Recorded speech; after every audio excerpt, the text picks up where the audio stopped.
বাইজিদ বুস্তামি রহমাতুল্লাহি আলাইহি লোক তালাশ করতেছেন, লোক পাচ্ছেন না।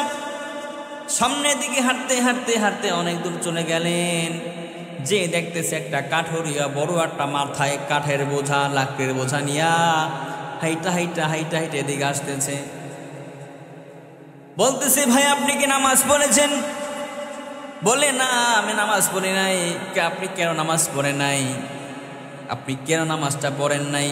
কাঠুরিয়া বলে, ভাই আমি একটা লোক তালাশ করতেছিলাম, দেখি একসাথে জামাত সহিত নামাজটা পড়া যায় গিয়ে না। আল্লাহু আকবার, কি তাকওয়া! আবার আমি এটা লোক তালাশ করতেছিলাম, দেখি জামাতের সহিত নামাজটা পড়া যায় কিনা। তো বাইজিদ বুস্তামি রহমাতুল্লাহি আলাইহি মনে মনে ভাবলেন, এই তো মিলে গিয়েছে, আমার তো এই হালাত। ভাই আমি একটা লোক তালাশ করতেছিলাম, দেখি একটা লোক পাই কিনা জামাতের সহিত নামাজটা পড়া যায় কিনা। তো ভাই আসুন, সময় বেশি নাই, অল্প সময় আছে, আমরা নামাজটা জামাতের সহিত পইরা ফেলাই। শুনেন, একটু বুঝছেন, বোঝার চেষ্টা করেন। বাইজিদ বুস্তামি বলে, ভাই একটু দাঁড়ান। ও ভাই আমার একটু দাঁড়ান, আমি একটু অজু করতে হবে, অজু করতে হবে, অজু বানাতে হবে। তো কাঠুরিয়া মনে মনে একটু জোরে বলতে হালকা উচ্চ স্বরে বলেছে যে, এটা কেমন মুসলমান যে অজু থাকে না? এটা কেমন মুসলমান অজু থাকে না? যদিও কাঠুরিয়া কথাটা আসতে বলেছে, কিন্তু বাইজিদ বুস্তামির কান পর্যন্ত পৌঁছাইছে। বাইজিদ বুস্তামি রহমাতুল্লাহি আলাইহি অজু বানায় আর মনে মনে ভাবে, এটা কেমন আল্লাহওয়ালা লোক আমাকে বলে যে এটা কেমন মুসলমান যে অজু থাকে না। এখনই ভুল ধরেছে, যদি আমি সামনে যাই আর না জানি কত ভুল ধরবে। আমি সামনে যাব না নামাজ পড়ার জন্য, যদি আমাকে ঠেলে যাবই না, ওনাকে সামনে দিব। বাইজিদ বুস্তামি রহমাতুল্লাহি আলাইহি অজু বানানো হয়ে গেল। অজু বানা যখন সামনে আসলো, আইসা বলে, ভাই আপনি যান কেনা, আপনি যান। দুজনে ঠেলাঠেলি লাগাইছে। এক পর্যায়ে সময় বেশি নাই, অল্প সময় বাকি আছে আসরের। কাঠুরিয়া একবার সামনে গেল, সামনে যাই আল্লাহু আকবার বলে হাত বাঁধল। আল্লাহু আকবার বলে হাত বাঁধল। আলহামদুলিল্লাহি রাব্বিল আলামিন সানা পড়া পরে আউযু বিসমিল্লাহ পড়ার পরে আলহামদুলিল্লাহি রাব্বিল আলামিন আর রহমানির রহিম মালিক ইয়াউমিদ্দিন ইয়্যাকা না'বুদু ওয়া ইয়্যাকা নাস্তাঈন ইহদিনাস সিরাতাল মুস্তাকিম করতে করতে সূরা ফাতিহা শেষ করেছেন। সূরা ফাতিহা শেষ করার পরে যখন রুকুতে গিয়েছে, কোথায়? যখন রুকুতে গিয়েছে, রুকুতে যাওয়ার পরে সুবহান রাব্বিয়াল আলা আযীম কমপক্ষে কয়বার বলা সুন্নাত বলেন তো? 3 বার। আর জোরে বলেন কয়বার? 3 বার। সুবহান রাব্বিয়াল আযীম 3 বার বলা সুন্নাত। কিন্তু উনি রুকুতে গিয়ে 3 বার 5 বার 7 বার বলতে বলতে এখন আর মাথা উঠায় না। সুবহান রাব্বিল আযীম কমপক্ষে 3 বার 5 বার 7 বার। সময় বেশি বাকি নাই, মাগরিব হয়ে যাবে পালা। এরপর রুকু যায় সুবহান রাব্বিল আযীম বলতেছে, কিন্তু এখন আর মাথা উঠায় না। অনেকক্ষণ পর উঠাইছে মাথা। আবার যখন সিজদায় গিয়েছে, সিজদা যায় সুবহান রাব্বিয়াল আলা সুবহান রাব্বিয়াল আলা 3 বার 5 বার 7 বার বলা হয়ে গেল পরে এখন আর মাথা উঠায় না। মাথাটা উঠায় না। কিন্তু মাথা উঠায় না। বাইজিদ বুস্তামি রহমাতুল্লাহির মেজাজটা গরম হয়ে গেল। কি ব্যাপার? সময়টা এমনি, সময় অনেক সংকীর্ণ দেখেছি, সময় অনেক অল্প। এখন এই যে শুরু করেছে, এতে তো এশা নামাজ পড়াই যাওয়া লাগবে, ঠিক কিনা বলেন? এই যে শুরু করেছে, এশা নামাজ একসাথে পড়ে যাওয়া লাগবে। বাইজিদ বুস্তামি মনে মনে ভাবে, এর বেটা মাসলা যদি জানা না থাকে আমারে বলতে, আমি সামনে যাইতাম। এরকম করস কি লাইগা? অনেক সময় নিয়ে সালাম ফেরানো হলো। বাইজিদ বুস্তামি রহমাতুল্লাহি আলাইহি বলে, ভাই আপনার মাসালা জানা না থাকলে আমারে বলতেন, আমি সামনে যাইতাম, কিন্তু আপনি এরকম কেন করলেন? তাকাই দেখেন সূর্য অনেক নিচে ডুবে গেছে। এখন এটা কি আমাদের নামাজ হইল নাকি? আমাদের কি নামাজ হইল ভাই? কাঠুরিয়া বলে, ভাই আমার নামাজটা এরকমই, অর্ধেক আল্লাহর অর্ধেক আমার, আমি অর্ধেক আল্লাহরে দিব, আর আল্লাহর অর্ধেক যে না নিয়ে সালাম ফিরাবো, এরকম আমি না, এরকম আমি না। আল্লাহ বলেছে অর্ধেক নামাজ আমার, অর্ধেক তোমার বান্দার, অর্ধেক আল্লাহর অর্ধেক বান্দা। তা আমি অর্ধেক তো দিলাম, আল্লাহ অর্ধেক দিবে না? আল্লাহর অর্ধেক নিয়ে তারপর আমি সালাম ফিরাবো। আল্লাহু আকবার। ও বাইজিদ বুস্তামি, আমি যখন রুকুতে যাই সুবহান রাব্বিয়াল আযীম বলার পরে যখন প্রত্যেকটা আয়াতের অর্থ আলহামদুলিল্লাহ যখন দাঁড়াই, আলহামদুলিল্লাহি রাব্বিল আলামিন বলি, এরপরে উত্তর যতক্ষণ পর্যন্ত আল্লাহর কাছ থেকে না আসে সামনে আমি আগাই না, এক আয়াত আগাই না। আর রহমানির রহিম যখন বলি আমি, বিপরীত যখন উত্তর না আসে ততক্ষণ পর্যন্ত আমি সামনে যাই না।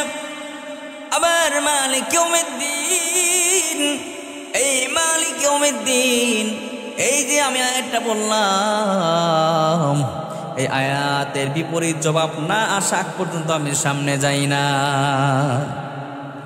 যখন আমি রুকুতে যাই, এই রুকুতে যখন যাই সুবহান রাব্বিয়াল আযীম, এই সুবহান রাব্বিল আযীম বলেছি, বিপরীত যখন পাল্টা জবাব না আসে ততক্ষণ পর্যন্ত আমি মাথা উঠাই না। যখন সিজদা যাই একই অবস্থা, সুবহান রাব্বিল আলা, ততক্ষণ পর্যন্ত বলি, বিপরীত পাল্টা জবাব না আসা পর্যন্ত আমি মাথা উঠাই না। বাইজিদ বুস্তামি রহমাতুল্লাহি আলাইহি বলে, ভাই বুঝলাম, কিন্তু আকাশের দিকে তাকায় দেখেন সূর্যটা ডুবে যাবে যাবে বালা। কাঠুরিয়া বলে, ভাই একটু ভালো করে যাই দেখেন, একটু যাই দেখেন, একটু সূর্য লড়ে নাই। আল্লাহু আকবার। এই কথা শুনে সেই বাইজিদ বুস্তামি বাইরে চলে গেল। বাইরে যাই আকাশের দিকে তাকায় দেখে যে সূর্যটা ঠিক যে জায়গায় রাখছিল 1 ইঞ্চি পরিমাণ সূর্যটা লড়ে না, 1 ইঞ্চি পরিমাণ সূর্যটা লড়ে না, যে জায়গা ঠিক সেই জায়গায় ছিল। সুবহানাল্লাহ বিহামদি, আবার কন্যা সুবহানাল্লাহ। এই জন্য নামাজ পড়তে হবে একনিষ্ঠভাবে। নামাজ মিফতাহুল জান্নাতিস সালাহ, নামাজ হচ্ছে বেহেশতের চাবি, ঠিক না? নামাজ হচ্ছে বেহেশতের চাবি, আর নামাজের চাবি হচ্ছে উযু। কিন্তু দেখা যায় আমি যখন ঘাটলে বসে বসে দেখি, অনেক সময় মোবাইল নিয়ে এবার যে কোনো পরিবেশ পরিস্থিতি ওখানে বসি, আজান দিয়ে হইলে একটু যে বসি, বা আজান দিচ্ছে আমি একটু ওখানে বসি, এরকম হয় না? অনেক সময় হয়। কিন্তু অনেক সময় আমি অনেক ফলো করি যে উযুটা কীভাবে বানায় মানুষ, আমার মুসল্লিয়ানা গ্রাম উযুটা কীভাবে বানায় একটু দেখি।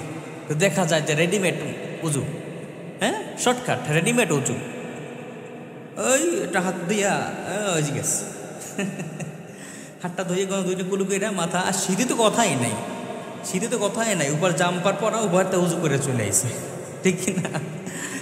আচ্ছা, তো এই হচ্ছে আমাদের নামাজ। উজু, উজু ঠিক, নামাজ ঠিক, নামাজ ঠিক তো জান্নাত ঠিক, ঠিক কিনা বলেন? নামাজের চাবি কি? অজু। এজন্য যদি নামাজের সময় 10 জন শয়তান থাকে পার্শ্ববর্তী এলাকায়, অর্থাৎ নামাজ পড়বেন, আপনার পাশে যদি 10 জন শয়তান থাকে, উজু করার সময় থাকবে 20 জন। কারণ কি? অজুতে একটু গন্ডগোল লাগাই দিতে পারলেই নামাজ হবে না, আর নামাজ না হলে আল্লাহ খুশি রাজি খুশি হবে না। এজন্য অজু ঠিক করে করতে হবে। আর নামাজ যেটা, নামাজ হবে একনিষ্ঠভাবে, ধ্যান, মন, মোরাকাবা, মুশাহাদা, অর্থাৎ যেটা বলতে ধ্যান, জ্ঞান, মন সব একনিষ্ঠভাবে স্থির করে ধীরে স্থিরভাবে খুশি খুজুর সহিত নামাজটা পড়তে পারলে আপনি সার্থক, ঠিক কিনা? কিন্তু আমাদের বাংলার জমিনে, অর্থাৎ আমরা এরকম করি যে নামাজে খাড়াই গেছি, আল্লাহু আকবার, হাত বেঁধেছি, আল্লাহু আকবার, ঠিক কিনা? হাত বেঁধেছি, আকাশে চিলিক মেরেছে, এখন মনে মনে ভাবছে হায় হায়, গরু তো মাঠে থুয়েছি, এখন আকাশে চিলিক মারতেছে। আমি কি অযৌক্তিক কথা বলি বলেন? অযৌক্তিক এরকম করি কি বলি না? করি না? এরকম করি আমরা। হাত বাঁধছি, হায় হায়, গরু থুয়েছি মাঠে। 4 তলার উপরে ঢাকা শহরে চারতলার উপরে আপনার মাঝে দাঁড়িয়েছেন, আল্লাহু আকবার, মনে মনে ভাবছেন না সব ঠিক আছে আলহামদুলিল্লাহ। হঠাৎ করে মনে পড়ছে হায় হায় আমি জুতো তো নিচতলা ধুই আছি, আমি জুতা নিচতলা ধুই আসছি, জুতা চলে নাই কিনা, ঠিক কিনা? নামাজ দাঁড়াইছে, আল্লাহু আকবার, উপর তাকায় রয়েছে, উপরে তাকায় ফ্যান কোন, ফ্যানের কালার দিয়ে একরকম হয়েছে কিনা, কোনো সমস্যা আছে কিনা, জং ধরা কিনা, কোনটা আসছে করে, কোনটা ফ্যান, হ্যাঁ কোনটা ক্যাপাসিটি পাল্টানো লাগবে কিনা, ঠিক কিনা বলেন? নামাজ এটা হচ্ছে আমাদের বাঙালিদের নামাজ। আপনি নামাজে দাঁড়াইছেন, আল্লাহু আকবার বলে নামাজে দাঁড়াইছেন, আপনার নামাজ চলে গিয়েছে সেই গরু মাঠে বিলের জায়গায়। আপনি নামাজে দাঁড়াইছেন, আল্লাহু আকবার, 4 তলার উপরে আপনার নামাজ চলে গেছে নিচে সিঁড়ির জুতার কাছে। আপনি নামাজ দাঁড়াইছেন, আল্লাহু আকবার, নামাজ চলে গিয়েছে ফ্যানের কাছে, ঠিক কিনা বলে? নামাজ পড়তে হবে একনিষ্ঠভাবে, খুশু খুদুর সহিত, ধীর স্থিরভাবে নামাজ পড়তে হবে, ঠিক কিনা? এগুলো সব জানে, আমি যে কথাগুলো বলি না এগুলো সব আমরা জানি। আর এখানে আমার সামনে যে মুসলিম কেরাম আছেন, আমার সামনে যে লোক আছেন, আমি যে জানি আমার চেয়ে আপনারা বেশি জানেন, কিন্তু শুধু একটা জিনিসই আমাদের অভাব, সেটা হচ্ছে আমল করা, ঠিক কিনা বলেন? একজন লোক বলে হুজুর আপনার নামাজে ভুল হয়েছে, আপনার নামাজে ভুল হয়েছে। আমি কই বলতো, বলি কেন ভুল হয়েছে? কেউ তো বললো না নামাজে ভুল হয়েছে, আপনি কিভাবে বুঝলেন যে ভুল হয়েছে? হ্যাঁ ভুল হয়েছে, আমার 4টা দোকান হুজুর, আমার 4টা দোকান, আমি 4 রাকাতে 4টা দোকানে হিসাব করি, খিস্তি বলছি 4টা দোকানে হিসাব করি আমি 4 রাকাতে, আজকে 3 রাকাত 3টা দোকানে হিসাব করতে করতে আপনি সালাম পেয়ে গেছেন, তার মানে আপনার নামাজে ভুল হয়েছে। এটা হচ্ছে আমাদের নামাজ। আয় হায়, একনিষ্ঠভাবে ধীর স্থিরভাবে নামাজ পড়তে হবে, ঠিক কিনা ভাই? রাঘন একটু কর্কশ লাগে না? একটু কর্কশে কিছু না, যেটা সত্য যেটা বললাম, ঠিকই না? যেটা সত্য সেটা বললাম। নামাজ পড়তে হবে একনিষ্ঠভাবে, ধীর স্থিরভাবে। আইসা দেখা যায় যে কি অবস্থা নামাজের, একটা খেলা শুরু হয়েছে, নামাজ দিয়ে একটা খেলা শুরু হয়েছে, খেলা, এটা নামাজ আমার মনে হয় না এটা নামাজ, তার খেলা শুরু হয়েছে। হযরত আলী রাদিয়াল্লাহু তাআলা আনহুর তার পায়ে তীর ঢুকেছে, তীর, যুদ্ধ করার সময় তীর, ওই যে আসে না যুদ্ধ করার সময় তীর আসে না এরকম ধনুক দিয়ে তীর মারে এরকম বড় পেরা, ওই তীরে পায়ে ঢুকছে। তো ব্যথা যন্ত্রণা ধরতেই দেয় না, যে না আমি ব্যথা পাচ্ছি, ধরতে দেয়, কাছেই আসতে দিচ্ছে না, যে না ব্যথা পাচ্ছি। এক পর্যায়ে আল্লাহ রাসূল সাল্লাল্লাহু আলাইহি ওয়াসাল্লামকে বলা হলো যে রাসূলুল্লাহ, আলী রাদিয়াল্লাহু তাআলা আনহুর পায়ে তীর ঢুকেছে, তো ধরতেই দিচ্ছে না, এমন অবস্থা, কাছে যেতে দিচ্ছে না, খুব ব্যথা করতেছে। তো আল্লাহ রাসূল সাল্লাল্লাহু আলাইহি ওয়াসাল্লাম বলেছে, ঠিক আছে আলীকে তোমরা নামাজে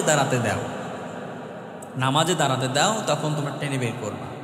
তো আলী রাদিয়াল্লাহু তাআলা যখন নামাজে দাঁড়াই গেল আল্লাহু আকবার বলে, তখন পিছন থেকে তীরটা বের করে ফেলেছে, কোন সময় আলী রাদিয়াল্লাহু তাআলা টের পায় নাই।